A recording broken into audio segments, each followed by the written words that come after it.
Sa loob ng maraming taon, isang lalaki ang namuhay ng tahimik sa Sydney hanggang sa matagpuan ang sunog na katawan ng kanyang asawa sa isang masukal na lugar. At nang mabunyag ang tunay niyang pagkakakilanlan, nabigla ang buong komunidad. Noong unang bahagi ng 1900s, may isang taong kilala sa pangalang Harry Leo Crawford. Isang tahimik, ngunit masipag na manggagawa. Sa Sydney, Australia, nagtrabaho siya sa mga hotel, pabrika, at pribadong tahanan. Sa paningin ng marami, isa lamang siyang ordinaryong lalaki na namumuhay ng simple. Pero may isang lihim na hindi alam ng karamihan. Ang tunay niyang pangalan ay Eugenia Faleni. Ipinanganak siya sa Italy noong 1875. Ayon sa mga ulat, bata pa lang ay madalas na siyang magsuot ng damit pang lalaki upang makahanap ng trabaho sa mga brickyard at establishmento. Habang tumatagal, tuluyan niyang ginamit ang katauhang Harry Leo Crawford at ipinakilala ang sarili bilang lalaki saan man siya magpunta. Pagdating niya sa Australia, noong huling bahagi ng 1890s, nagsimula siyang mamuhay sa ilalim ng bagong identidad. Noong 1912, nakilala niya si Annie Burkett, isang biyuda na may anak na lalaki at nagtatrabaho bilang domestic helper sa Warongga. Nagkaroon sila ng relasyon at noong February 1913, ikinasal sila sa isang Methodist parsonage sa Balmain. Sa loob ng ilang taon, namuhay silang tila ordinaryong pamilya.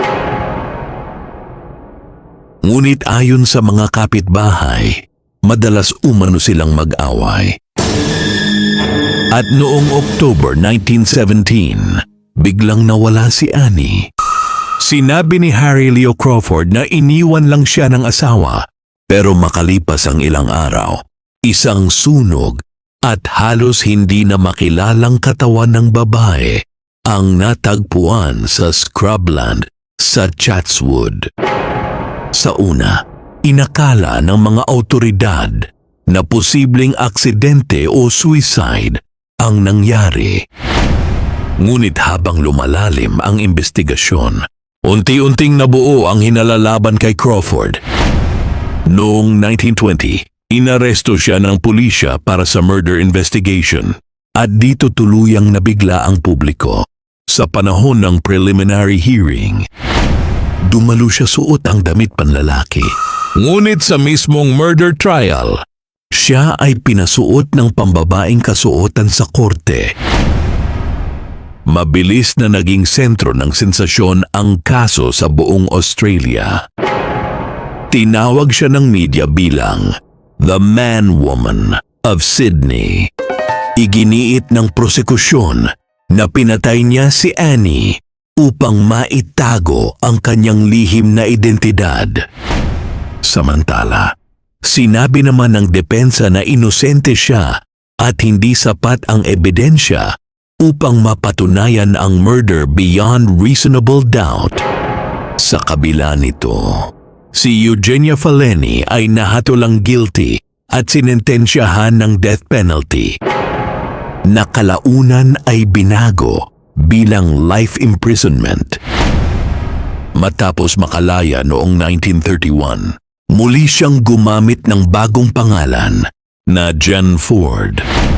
Tahimik siyang namuhay bilang landlady hanggang sa taong 1938 nang mabangga siya ng sasakyan sa Oxford Street sa Sydney. Namatay siya kinabukasan sa ospital. Ngunit kahit matapos ang kanyang buhay, hindi natapos ang mga tanong tungkol sa kanya. Innocent ba talaga siya? O may mga detalyeng hindi kailanman nalaman ng publiko? At hanggang ngayon, nananatili ang kaso ni Eugenia Faleni bilang isa sa pinakakontrobersyal at pinaka-pinag-uusapang murder cases sa kasaysayan ng Australia.